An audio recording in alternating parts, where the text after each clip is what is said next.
Ta parole est une lampe à mes pieds, une lumière sur mon sentier. Psaume 119, verset 105. La méditation.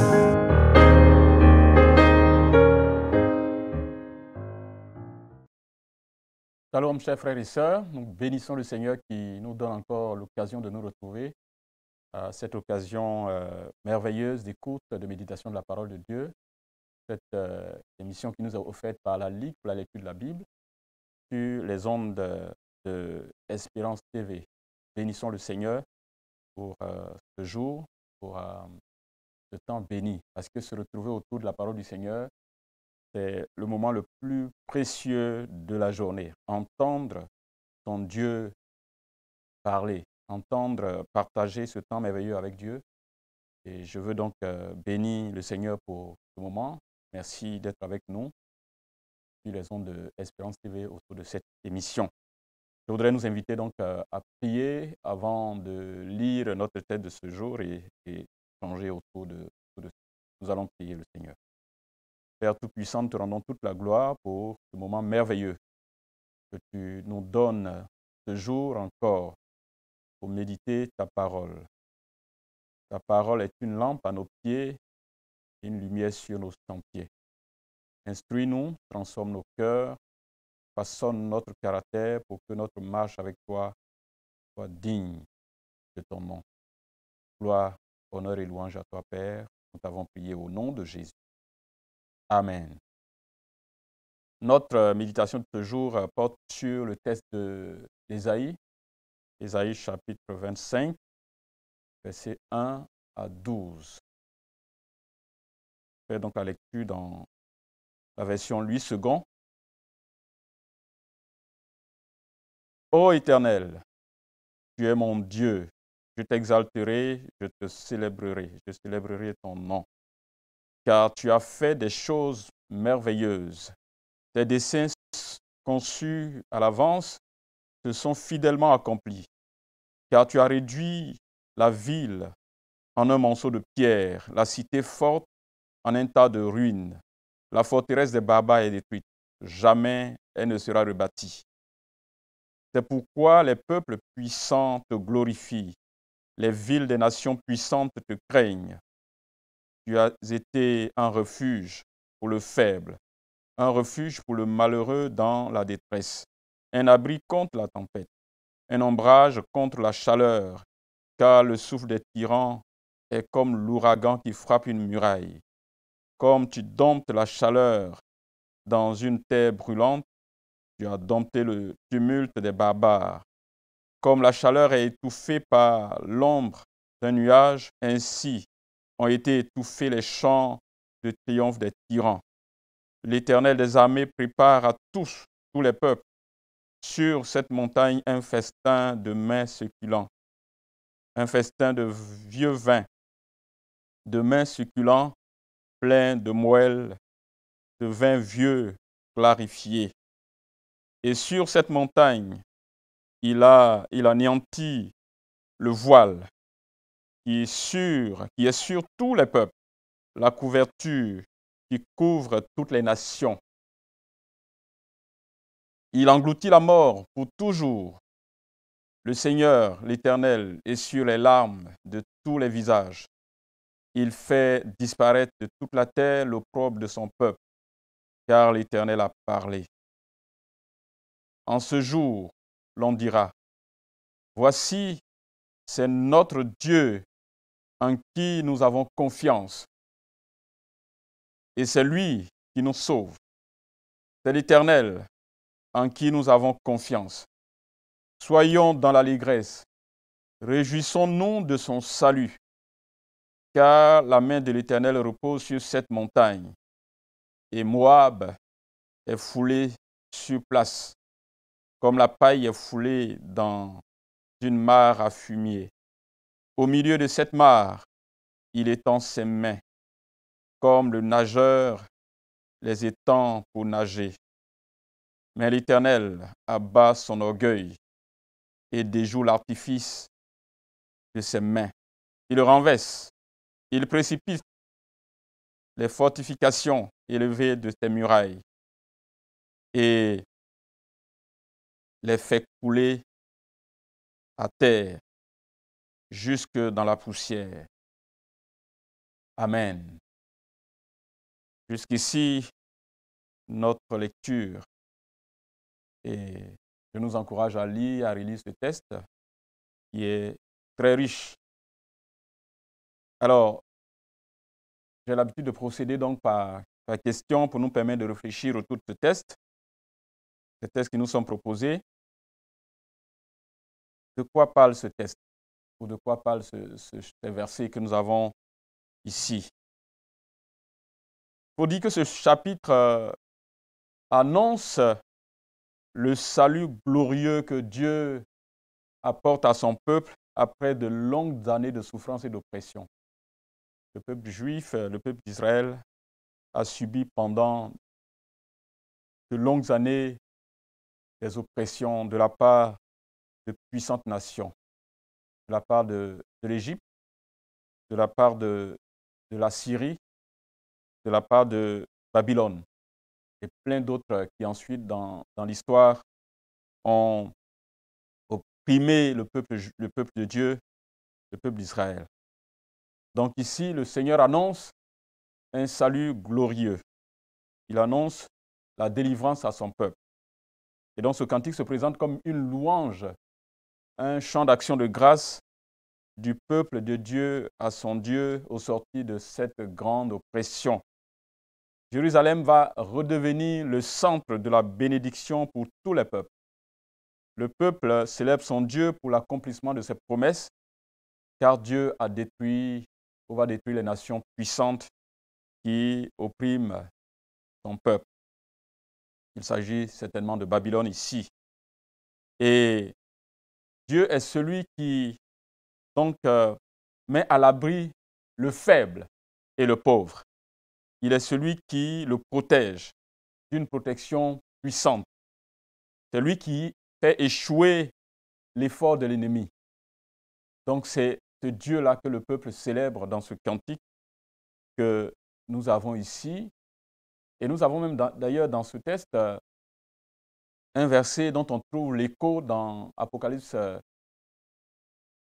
21, où le texte dit que toutes les nations seront bénies en Israël, la mort sera engloutie en victoire sur la terre, et les douleurs et les afflictions du passé des habitants de la terre seront totalement anéanties. Dieu essuiera toute larme des yeux de son peuple. C'est un texte donc qui est cité presque par Apocalypse 21 pour montrer justement la fin, ce qui attend le peuple de Dieu à la fin. Et tout cela, bien entendu, se fera parce que Dieu aura mis fin au règne des nations puissantes qui humilient, qui exploitent et qui oppriment les peuples, les autres peuples et en particulier le peuple d'Israël. Donc c'est un cantique de reconnaissance à Dieu, de célébration de l'action puissante de notre Dieu qui replace au centre de l'histoire du monde Jérusalem, la ville sainte, la ville qui porte son nom. Dieu est un Dieu de délivrance, un Dieu puissant qui délivre son peuple. Voici un peu de quoi il est question. Alors, quelle est la promesse que nous avons? Est-ce qu'il y a une promesse dans ce texte? Oui, il y en a. Et je vois le verset 8 que j'ai de toute façon cité tout à l'heure. Le verset dit « Il anéantit la mort pour toujours. Le Seigneur, l'Éternel, essuie les larmes de tous les visages. Il fait disparaître de toute la terre l'opprobre de son peuple, car l'Éternel a parlé. » Ça, c'est une promesse, c'est Dieu qui le dit, c'est Dieu qui a décidé de mettre fin un jour aux souffrances de son peuple. Dieu mettra fin un jour aux souffrances de son peuple. Dieu mettra fin un jour à nos souffrances individuelles. Dieu mettra fin un jour à nos souffrances collectives. Nos souffrances en tant qu'être humain, parce que toute la nature, toute la création subit les conséquences du péché. Nous parlons de réchauffement climatique, nous parlons de tous les désastres, des tremblements de terre et toutes sortes de catastrophes auxquelles notre monde est soumis. la pauvreté, la famine, toutes ces choses. Dieu mettra fin à cela un jour. Et ça, c'est ce qui concerne tous les peuples de la terre. Mais Dieu mettra fin de façon particulière aux souffrances de son peuple. En commençant par Israël lui-même, contre lequel monte dans le monde la haine et de toutes parts. Dieu va racheter son peuple qui, à un moment donné, a détourné, a tourné le dos à son Créateur, à son Dieu. Dieu va transformer Israël, Dieu va amener Israël à la repentance et Dieu va guérir ses plaies, Dieu va le délivrer de toute l'oppression qu'il a subie au cours de l'histoire et qu'il continue encore de subir à différents niveaux. Mais Dieu mettra fin à la souffrance de son peuple, l'Église qui est en réalité le vrai Israël aujourd'hui. Dieu mettra fin à l'opprobre que subit son peuple. Dieu mettra fin à la souffrance que subit son peuple, la haine que subit son peuple de toutes parts, par tous les systèmes, par tout le rejet, par toutes les lois qui empêchent l'Église de pouvoir accomplir la mission pour laquelle Dieu lui a donné, de toutes les libertés dont est privée l'Église dans plusieurs systèmes politiques au monde. Dieu mettra fin donc un jour à l'opprobre de son peuple. Dieu essuiera toute larme de nos yeux. Il le fera pour chacun de nous individuellement.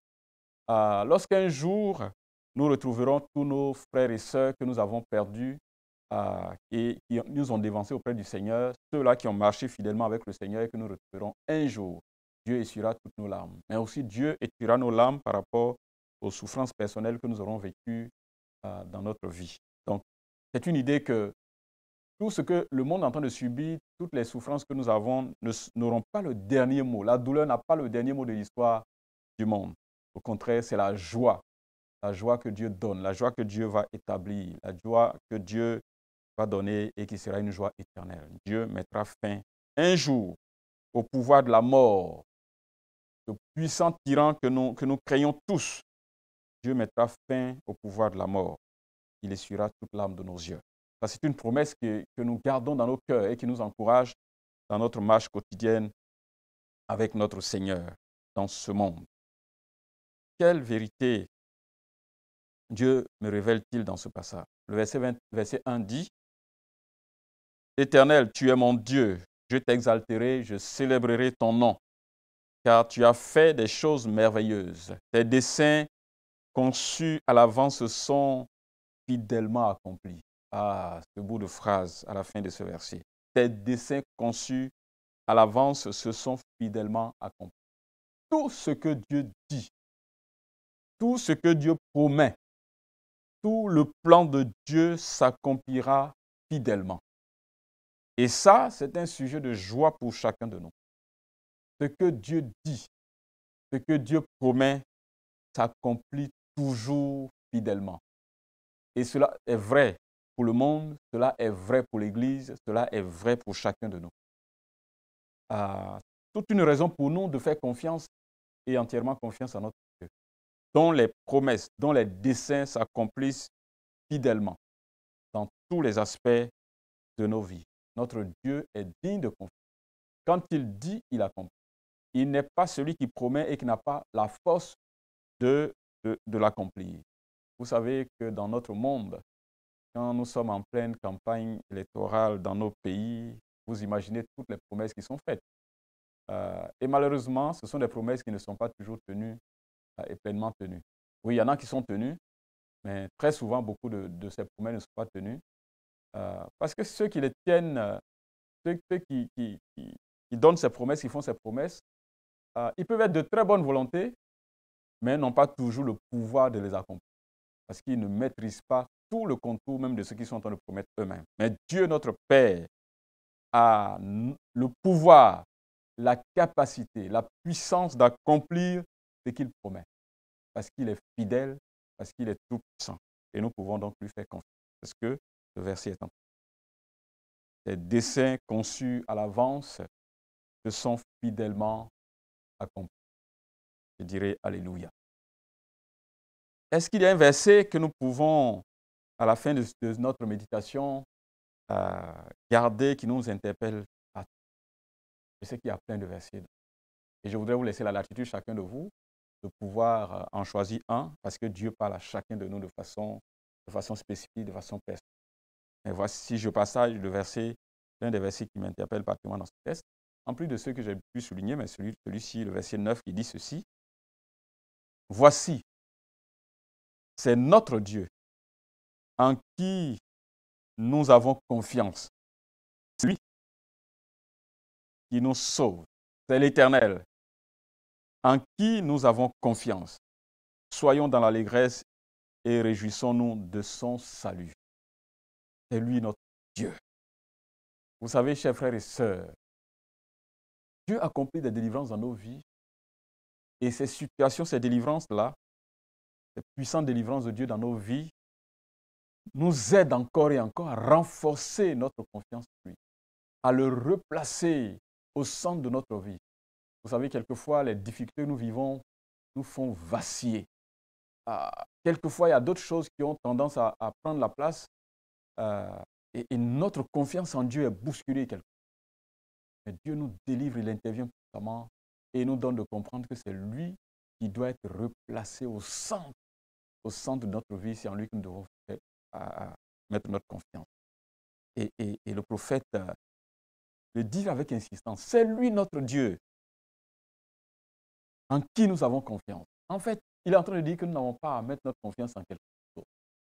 Parce que c'est lui qui délivre, c'est lui qui accomplit des choses merveilleuses, c'est lui qui a des promesses puissantes pour nos vies et qui les accomplit. C'est lui qui a prévu un avenir meilleur pour chacun de nous. C'est lui qui a prévu mettre fin à nos douleurs, à nos souffrances. C'est lui notre Dieu qui mérite toute notre confiance et nous devons garder pleinement notre confiance.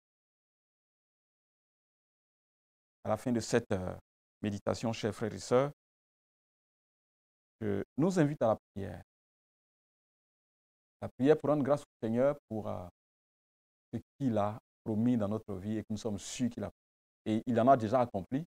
Et nous voulons encore renouveler notre confiance en lui pour la suite de l'histoire de nos vies et l'histoire de nos peuples, l'histoire des nations et l'histoire de son Église. Prions le Seigneur. Père Céleste, tu es notre Dieu, le Dieu de la délivrance, le Dieu qui met fin à notre opprobre, le Dieu qui met fin à l'oppression. Seigneur, le Dieu qui met fin à notre humiliation. Tu le fais pour nos peuples. Tu le fais pour ton peuple Israël. Tu le fais pour l'Église. Et tu le fais aussi pour chacun de nous individuellement. Donne-nous de renforcer davantage notre confiance en toi. Qu'aucune circonstance de la vie, Seigneur, ne fasse baisser la confiance que nous avons en toi. Aide-nous parce que, Seigneur, il n'y a pas d'autre voie pour nous que de te faire, parce que tu es le seul vrai Dieu, celui dont les promesses s'accomplissent toujours, celui dont les desseins, ô Dieu, conçus d'avance s'accomplissent toujours. Nous voulons te faire confiance. Nous voulons regarder à toi. Et nous voulons aussi garder l'espérance que, Seigneur, tu mettras fin à nos douleurs et à toute opprobre dans nos vies. Que la gloire et l'honneur te reviennent, parce que tu nous donneras la force de faire face aux défis actuels, que avec toi, la victoire nous appartient. Que la gloire et l'honneur te reviennent, Seigneur, notre Père et notre Dieu. Au nom de Jésus. Amen.